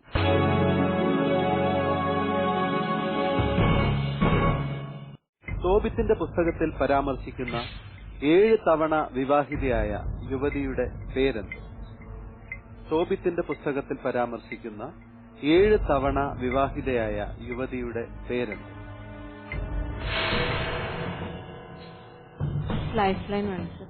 Life line. Your time.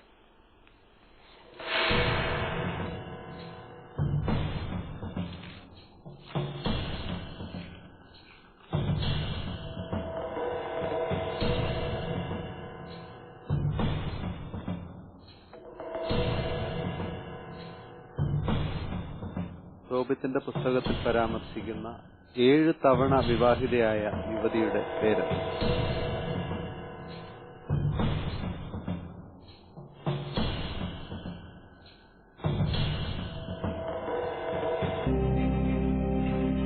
ഇത് 24 സെക്കൻഡ്സ് ഉണ്ട്.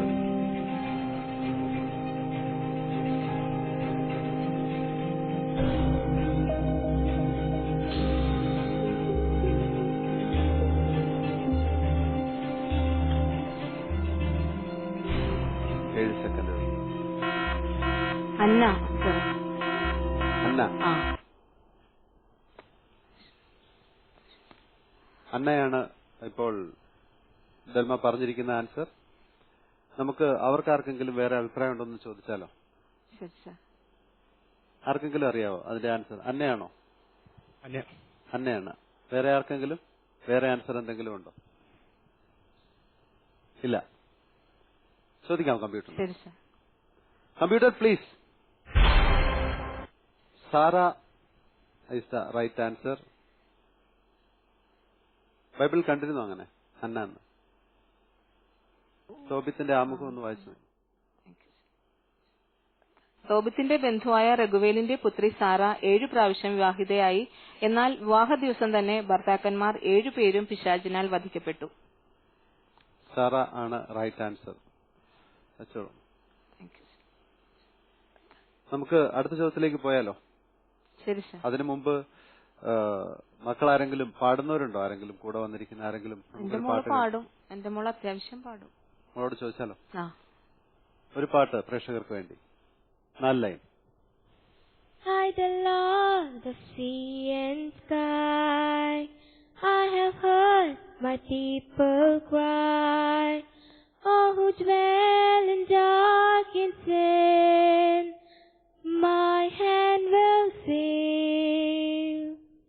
I who made the stars of night, I will make the darkness bright. Who will bear my light to them?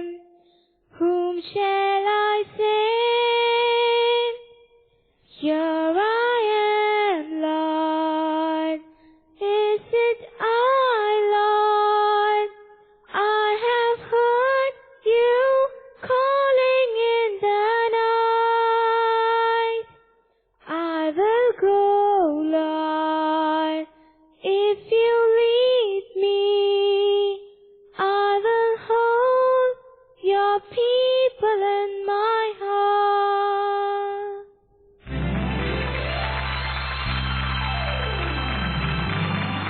Sweet voice മോളെ, വളരെ സ്വീറ്റ് ആണ് voice. Thank you. നല്ലൊരു പാട്ട്. റെഡിയല്ലേ? അടുത്ത ചോദ്യത്തിലേക്ക് പോകാം. കാനാൻ ദേശം സീസൺ 2 ഗോൾഡൻ റൗണ്ടിൽ ഡെൽമ ജോസിനുള്ള 4ാമത്തെ ചോദ്യം.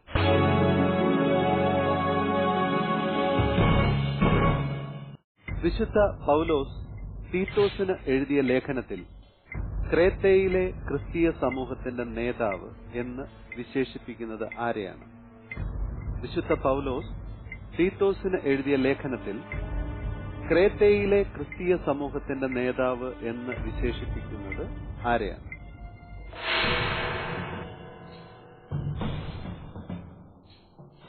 ഗോൾഡൻ റൗണ്ടിൽ 4ാമത്തെ ചോദ്യമാണ്. ലൈഫ് ലൈൻ ആണ്.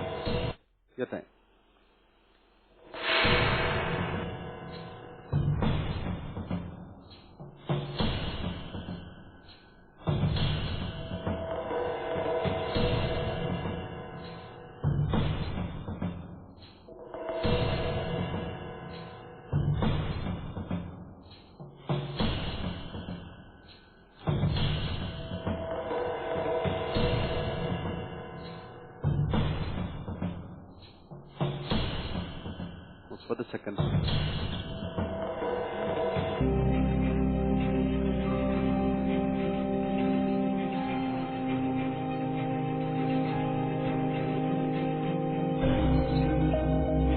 ക്രിസ്തീയ സമൂഹത്തിന്റെ നേതാവ് എന്ന് വിശേഷിപ്പിക്കുന്നത് ആരെയാണ്? ക്രേത്തയിൽ.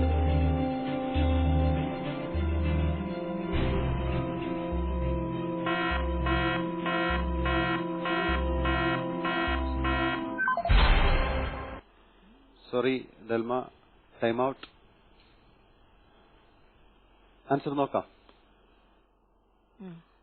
Computer please. തീത്തോസിനെ. അതാണ് റൈറ്റ് ആൻസർ. എവിടെയാണ് നോക്കിയത്? അതിൽ തന്നെയാണ്, പക്ഷെ തീത്തോസാന്ന് മനസ്സിലായില്ല എനിക്ക്. ആ മുഖത്തിലുണ്ട് ആ ഭാഗം, ക്വസ്റ്റ്യനിൽ തന്നെ ഉണ്ട്. ക്രേത്തയിലെ ക്രിസ്തീയ സമൂഹത്തിന്റെ നേതാവായാണ് പൗലോസ് തീത്തോസിനെ അദ്ദേഹത്തിന് എഴുതിയ ലേഖനത്തിൽ ചിത്രീകരിക്കുന്നത്. അതിലുണ്ട് ആൻസർ, ക്വസ്റ്റ്യനിൽ തന്നെ ഉണ്ടായിരുന്നു ആൻസർ. വെച്ചോളൂ. സോ ഗോൾഡൻ റൗണ്ടിൽ 4 ചോദ്യങ്ങൾ കഴിഞ്ഞിരിക്കുന്നു. ഡെൽമ ജോസിന്റെ സ്കോർ അറിയാം പോയിന്റ് ബാങ്കിൽ. ഷാലറ്റിനോട് ചോദിക്കാം. കാനാൻഡേഷൻ സീസൺ 2 ഗോൾഡൻ റൗണ്ടിൽ ഡെൽമ ജോസ് നേരിട്ടുള്ള points. For the first question, no points. And second question, 10 points. And third question, no points. The last question, that is the golden question, no points. So അടുത്തടുത്ത 2 answers തെറ്റിപ്പോയതുകൊണ്ട് 10 points minus ആവുന്നതാണ്. So golden റൗണ്ടിൽ ഡെൽമ ജോസ് നേരിട്ട് no points. And silver റൗണ്ടിൽ 50 points. And ഇതുവരെയുള്ള point നില 50 points. കുഴപ്പമില്ല. കഴിഞ്ഞ എപ്പിസോഡുകളിലൊക്കെ ഇതുപോലെ ചെറിയ സ്കോറുമായിട്ട് ആദ്യത്തെ 2 റൗണ്ട് കഴിഞ്ഞവർ നല്ല സ്കോറുമായിട്ട് പോയ ചരിത്രമുണ്ട് കാനാൻ ദേശം സീസൺ 2-വിൽ. ഏറ്റവും വിലയേറിയ റൗണ്ട്, ഏറ്റവും മാക്സിമം സ്കോർ ചെയ്യാൻ പറ്റുന്ന റൗണ്ടാണ് അടുത്തത്. പോകാം അതിലേക്ക്. Canaan Desam season 2, the 3rd round, diamond round. പറഞ്ഞതുപോലെ മാക്സിമം സ്കോർ ചെയ്യാൻ പറ്റുന്ന റൗണ്ട്. ശ്രദ്ധിച്ച് അറ്റൻഡ് ചെയ്യാം. ഇവിടെ കൂടെ വന്നിരിക്കുന്നവരുടെ സഹായം ചോദിച്ച് വേണമെങ്കിൽ ആൻസർ ചെയ്യാം. അങ്ങനെയാണെങ്കിൽ ഈ 4 ചോദ്യങ്ങൾക്കും 10 പോയിന്റ്സ് വീതമാണ് ലഭിക്കുക. മറിച്ച് ആദ്യമേ ഡെൽമ എടുക്കുന്ന തീരുമാനം, ഈ 4 ചോദ്യങ്ങളും ഞാൻ ഡയറക്റ്റ് ഫേസ് ചെയ്യാം എന്നെടുക്കുന്ന തീരുമാനത്തിലാണ് ഇത് ഡയമണ്ട് റൗണ്ടായി മാറുന്നത്. അങ്ങനെയെങ്കിൽ ആദ്യത്തെ ചോദ്യത്തിന് 20 പോയിന്റ്സ്, രണ്ടാമത്തെ ചോദ്യത്തിന് 40, മൂന്നാമത്തെ ചോദ്യത്തിന് 80 ആൻഡ് നാലാമത്തെ ചോദ്യത്തിന് 160 പോയിന്റ്സ്. ടോട്ടൽ 300. അങ്ങനെ സ്കോർ ചെയ്യാം. എന്ത് വേണമെന്ന് ഡെൽമയ്ക്ക് ഡിസിഷൻ എടുക്കാം. തനിയെ പറയാം. അപ്പൊ ബൈബിള് നോക്കാൻ പറ്റുമോ? ഇല്ല, ബൈബിള് നോക്കാൻ ഡയറക്റ്റ് ആൻസർ ചെയ്യണം. ഓക്കെ, ശരി. പോകാം ആദ്യത്തെ ചോദ്യത്തിലേക്ക്. ശരി. കാനാൻ ദേശം സീസൺ 2 ഡയമണ്ട് റൗണ്ടിൽ ഡെൽമ ജോസിനുള്ള ആദ്യത്തെ ചോദ്യം.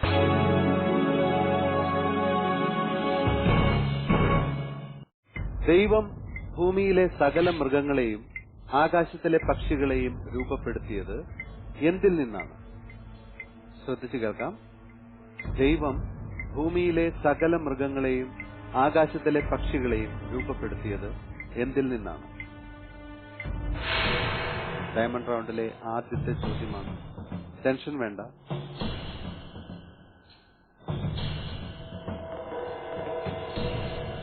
ദൈവത്തിന്റെ വാക്കിൽ നിന്നാണ്. ക്വസ്റ്റ്യൻ ഒന്നുകൂടെ ശ്രദ്ധിച്ചു നോക്കും. ദൈവം ഭൂമിയിലെ സകല മൃഗങ്ങളെയും ആകാശത്തിലെ പക്ഷികളെയും രൂപപ്പെടുത്തിയത് എന്തിൽ നിന്നാണ്? ഭൂമിയിൽ നിന്ന്. ഭൂമി എന്ന് പറയുമ്പോൾ അതിന് സ്പെസിഫിക് ആയിട്ട് ബൈബിളിൽ പറയുന്നുണ്ട്.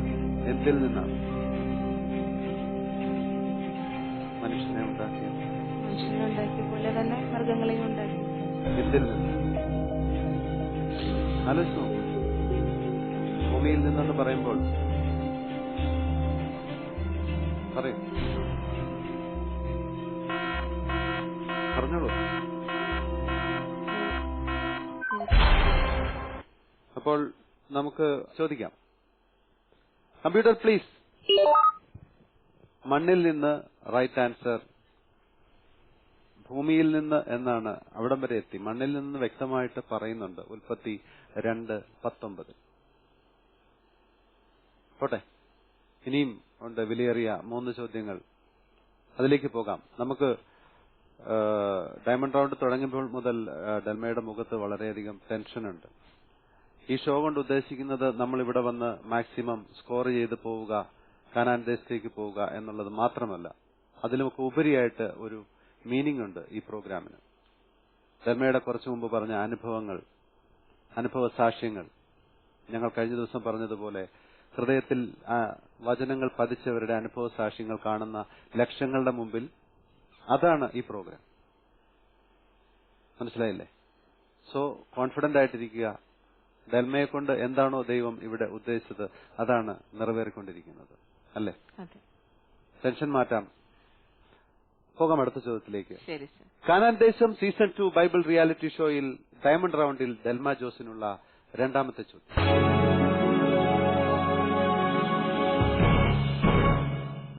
ആയിരിക്കുന്നവനും ആയിരുന്നവനും വരാനിരിക്കുന്നവനും സർവശക്തനുമായ കർത്താവായ ദൈവം അരുളിച്ചെയ്യുന്നു, ഞാൻ ആദിയും അന്തവുമാണ്. പുതിയ നിയമത്തിൽ ഏത് പുസ്തകത്തിലെ വചനമാണ്? ശ്രദ്ധിച്ചു കേൾക്കാം. ആയിരിക്കുന്നവനും ആയിരുന്നവനും വരാനിരിക്കുന്നവനും സർവശക്തനുമായ കർത്താവായ ദൈവം അരുളിച്ചെയ്യുന്നു, ഞാൻ ആദിയും അന്തവുമാണ്. പുതിയ നിയമത്തിൽ ഏത് പുസ്തകത്തിലെ വചനമാണ്?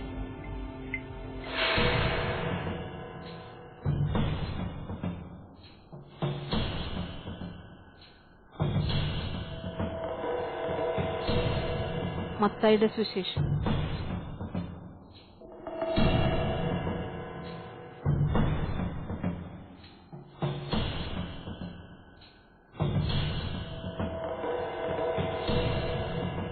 പുതിയ നിയമത്തിൽ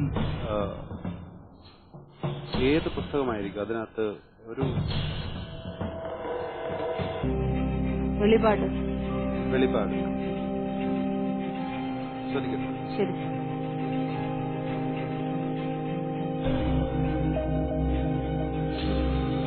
കമ്പ്യൂട്ടർ പ്ലീസ്. വെളിപാട് റൈറ്റ് ആൻസർ. വെളിപാട് 1:8.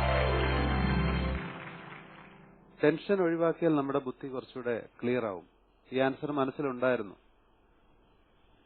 ഇത് വെച്ചിട്ടാണ് മത്തായിയുടെ സുവിശേഷം എന്ന് ആദ്യം റോങ് ആൻസർ പറഞ്ഞത്. കുറച്ചുകൂടെ ഫ്രീ ആയിട്ടിരിക്കും. അപ്പോൾ അടുത്ത ചോദ്യത്തിലേക്ക് പോകുന്നതിന് മുമ്പ് സുഹൃത്ത് മിസ്റ്റർ നെൽസൺ, അദ്ദേഹം BSNലാണ് വർക്ക് ചെയ്യുന്നതെന്ന് പറഞ്ഞു. ഈ ഷോ തുടങ്ങിയ മുതൽ ഞാൻ ശ്രദ്ധിക്കണം, അദ്ദേഹം സൈലന്റ് ആയിട്ടിരുന്ന് പ്രാർത്ഥിക്കുകയാണ്. അപ്പം താങ്കളുടെ പ്രാർത്ഥനാ അനുഭവം ഒന്ന് പറയാമോ? എങ്ങനെയാണ് ഇതിലേക്ക്, അതായത് BSNൽ വർക്ക് ചെയ്യണു പറഞ്ഞോളൂ. ഞാൻ എന്റെ ചെറുപ്പം മുതലേ ദൈവത്തിലേക്ക് കൂടുതൽ അടുത്തിരുന്ന വ്യക്തിയാണ്. പക്ഷെ ഇത്രയും ഡീപ്പായിട്ട് ഞാൻ എന്റെ ഈശോയെ ഞാൻ അറിഞ്ഞിട്ടുണ്ടായില്ല. ഞാൻ അന്തോണിസ് പുണ്യാളന്റെ ഒരു ആരാധകനും അന്തോണിസ് പുണ്യാളനെയാണ് കൂടുതൽ സ്നേഹിച്ചിരുന്നത്. അപ്പൊ ഈ അടുത്ത കാലത്ത് എന്റെ അമ്മച്ചിക്ക് ക്യാൻസറിന്റെ അസുഖം വന്ന്, അപ്പൊ പല ഹോസ്പിറ്റലിലും കാണിച്ച്, അങ്ങനെ അവസാനം ലിഫി ഹോസ്പിറ്റലിൽ കാണിച്ചപ്പോഴത്തേക്ക് ഡോക്ടർ പറഞ്ഞ് അമ്മച്ചിക്ക് മജ്ജയിലാണ് ക്യാൻസർ. അപ്പൊ എവിടെ കൊണ്ടുപോയാലും 2 മാസം അല്ലെങ്കിൽ 6 മാസമേ അമ്മച്ചിനെ കിട്ടുള്ളൂ എന്ന് പറഞ്ഞ് ഞാനങ്ങോട്ട് എന്തോ പരിശുദ്ധ അമ്മയോട് പറയുന്നത് പോലെ പരിശുദ്ധ അമ്മയോട് പറയുന്നുണ്ട്, ഒരു വാള് നിന്റെ ഹൃദയത്തിലേക്ക് കടന്നു വരും എന്ന് പറഞ്ഞ പോലെ അങ്ങനെ ഒരു വാളാണ് എന്റെ ഹൃദയത്തിലേക്ക് കയറിയതുപോലെ എനിക്ക് തോന്നിയത്. ഞാൻ അവിടെ നിന്നു കരഞ്ഞുകൊണ്ട് ഓടി. അപ്പൊ ഡോക്ടർ പറഞ്ഞത് എന്റെ ഭാര്യയോടും എന്നോടും ആണ് ഇത് പറഞ്ഞത്, 2 മാസം അല്ലെങ്കിൽ 6 മാസം ഉണ്ടാവുള്ളൂ. ഞാനങ്ങനെ കരഞ്ഞുകൊണ്ട് ഓടി അന്തോണിസ് പുണ്യാളന്റെ പള്ളിയിൽ ചെന്ന് അവിടുത്തെ കുരിശുരൂപം നോക്കിക്കൊണ്ട് ഞാൻ പറഞ്ഞു, എന്റെ കർത്താവെ, എന്റെ അമ്മച്ചിയെ എനിക്ക് തിരിച്ചു തരണം. അപ്പൊ ഞാൻ ഇങ്ങനെ കർത്താവിനോട് പറഞ്ഞ്, കർത്താവെ, എന്നെ പ്രാർത്ഥന പഠിപ്പിച്ചതും കൈപിടിച്ച് നടത്തിയത് എന്റെ അമ്മച്ചിയാണ്, എന്റെ അമ്മച്ചിനെ എനിക്ക് തിരിച്ചു തന്നെന്ന് ഞാൻ കർത്താവിനോട് കൈ ചൂണ്ടിയാണ് ഇങ്ങനെ പറഞ്ഞത്. ആ കർത്താവ് ജെറമിയ 32:27 പറയുന്നത് പോലെ, ഞാൻ സകല മർത്യരുടെയും ദൈവമായ കർത്താവാണ്, എനിക്ക് അസാധ്യമായി എന്തെങ്കിലും ഉണ്ടോ എന്ന് കർത്താവ് ചോദിക്കുന്നുണ്ട്. ആ കർത്താവ് എന്റെ അമ്മച്ചിനെ എനിക്ക് തിരിച്ചു തന്ന്, അമ്മച്ചി ഇന്ന് 14 വർഷമായി ക്യാൻസർ പൂർണ്ണമായിട്ട് മാറി. ആ അമ്മച്ചിക്ക് വേണ്ടിയിട്ട് ഇന്ന് ഞാൻ ഓടി നടക്കുകയാണ്, പല സ്ഥലങ്ങളിലും ഈ പ്രാർത്ഥനയും സുവിശേഷമായിട്ട് ഞാൻ ഓടി നടക്കുകയാണ്. വളരെ ടച്ചിങ് ആയിട്ടുള്ള ഒരു അല്ലെ, അമ്മയുടെ ജീവന് വേണ്ടി ഈശോയോട് അടുത്ത ചോദിച്ചു വാങ്ങിച്ച ഒരു വരം. പോകാം അടുത്ത ചോദ്യത്തിലേക്ക്. കാനാൻ ദേശം സീസൺ 2 ഡയമണ്ട് റൗണ്ടിൽ ഡെൽമ ജോസിനുള്ള 3ാമത്തെ ചോദ്യം.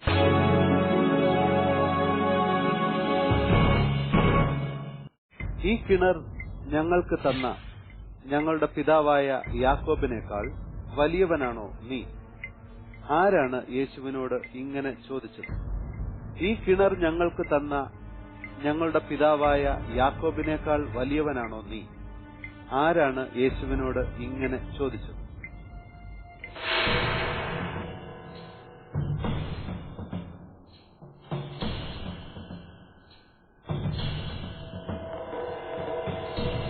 സമരിയക്കാരി സ്ത്രീ. സമരിയക്കാരി സ്ത്രീ.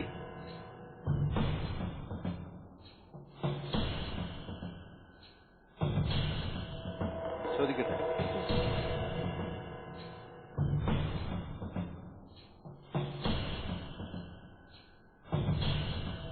Computer please. സമരിയക്കാരി സ്ത്രീ റൈറ്റ് ആൻസർ.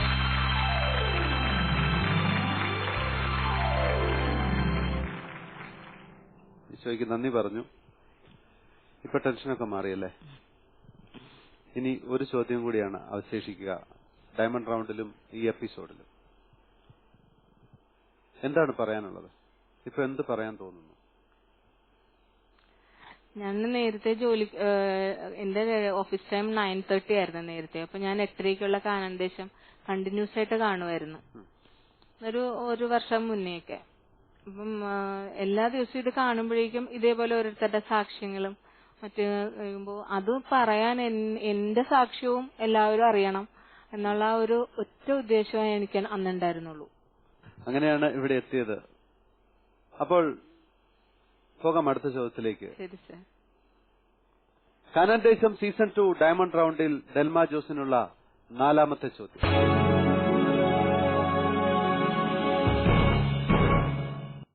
വെളിപാട് പുസ്തകത്തിൽ പറയുന്നതനുസരിച്ച് ജീവന്റെ ഗ്രന്ഥത്തിൽ പേരെഴുതപ്പെടാത്തവരെല്ലാം എറിയപ്പെട്ടത് എവിടേക്കാണ്? വെളിപാട് പുസ്തകത്തിൽ പറയുന്നതനുസരിച്ച് ജീവന്റെ ഗ്രന്ഥത്തിൽ പേരെഴുതപ്പെടാത്തവരെല്ലാം എറിയപ്പെട്ടത് എവിടേക്കാണ്? ഡയമണ്ട് റൗണ്ടിൽ ലാസ്റ്റ് ചോദ്യമാണ്, പറഞ്ഞോളൂ. നിത്യനരകാഗ്നിയിലേക്ക്. നിത്യ നരകാഗ്നിയിലേക്ക്. കുറച്ചുകൂടി സ്പെസിഫിക് ആയിട്ട് പറയാമോ? എന്താണ് അതിൽ പറഞ്ഞിരിക്കുന്നത് വെളിപാട് പുസ്തകത്തിൽ? അഗ്നി തടാകം. അഗ്നി തടാകം. അഗ്നി തടാകം. ചോദിക്കട്ടെ. Computer please. അഗ്നി തടാകത്തിലേക്ക് റൈറ്റ് ആൻസർ. ഡയമണ്ട് റൗണ്ടിലെ ഏറ്റവും വിലയേറിയ ചോദ്യം റൈറ്റ് ആൻസർ ആയിരിക്കുകയാണ്. അപ്പോൾ നമുക്ക് ഫൈനൽ സ്കോറിലേക്ക് പോകാം. ഷാലറ്റിനോട് ചോദിക്കാം പോയിന്റ് ബാങ്കിൽ. ഷാലറ്റ് please. Canaan Desam season 2 diamond റൗണ്ടിൽ ഡെൽമ ജോസ് മേരിക്കുള്ള points. For the first question unfortunately പറഞ്ഞിരുന്ന ഉത്തരം തെറ്റായിരുന്നു, so no points. And second question 20 points. Third question 40 points. The last question, that is the diamond question, is 80 points. And total diamond roundil Delma Jose Merikku labikkunna points 140 points. Silver roundil 50 points. Golden roundil no points. The grand total is 190 points out of 400. And congratulations, Delma Jose Merikku.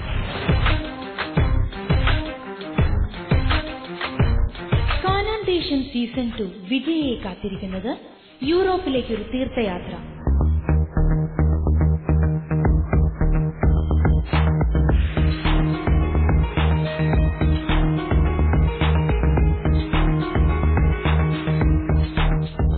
നിങ്ങൾക്കും ഈ തീർത്ഥയാത്രയിൽ പങ്കെടുക്കാം. വിശദ വിവരങ്ങൾക്ക് 9744155533. Pilgrimage conducted by You Smart Travel Ernakulam. 190 out of 400. ഞാൻ പറഞ്ഞില്ലേ ആദ്യത്തെ 2 റൗണ്ടുകൾ കഴിഞ്ഞപ്പോൾ പെട്ടെന്ന് സ്കോർ. ഇപ്പോഴും സന്തോഷമായിട്ടില്ല അല്ലേ? ഇതല്ല പ്രതീക്ഷിച്ചത്. ഇതിന് മുകളിലൊരു സ്കോർ പ്രതീക്ഷിച്ചിരുന്നു. ഇപ്പൊ സന്തോഷമാണ്. ഓക്കെ ഡെൽമ, ഒത്തിരി സന്തോഷം എറണാകുളത്ത് നിന്നും വന്ന് ഇത്രയും അനുഭവങ്ങൾ പ്രേക്ഷകരുമായി പങ്കുവച്ചതിനും നല്ല ഒരു പ്രയർ ഗ്രൂപ്പ് മക്കൾ എല്ലാവരുമായിട്ട് വന്ന് അവരുടെ സപ്പോർട്ടോടെ നല്ല ജീവിതാനുഭവങ്ങൾ വിവരിച്ചതിനും ഒത്തിരി സന്തോഷം. സ്നേഹത്തോടെ കാനാൻ ദേശം സീസൺ 2 തരുന്ന ഒരു സർട്ടിഫിക്കറ്റും മെമന്റോയുമുണ്ട്. പ്ലീസ്.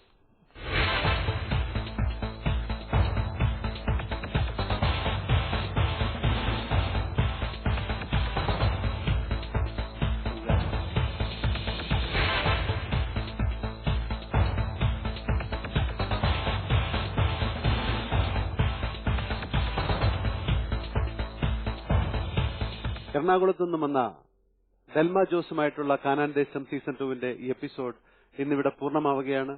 വീണ്ടും അടുത്തയാഴ്ച ഇതേ സമയം പുതിയ മത്സരാർത്ഥിയുമായി ഞങ്ങൾ വരുന്നതാണ്. Till then good bye. അറിവാണ് സമൃദ്ധി, ബൈബിളാണ് അറിവ്.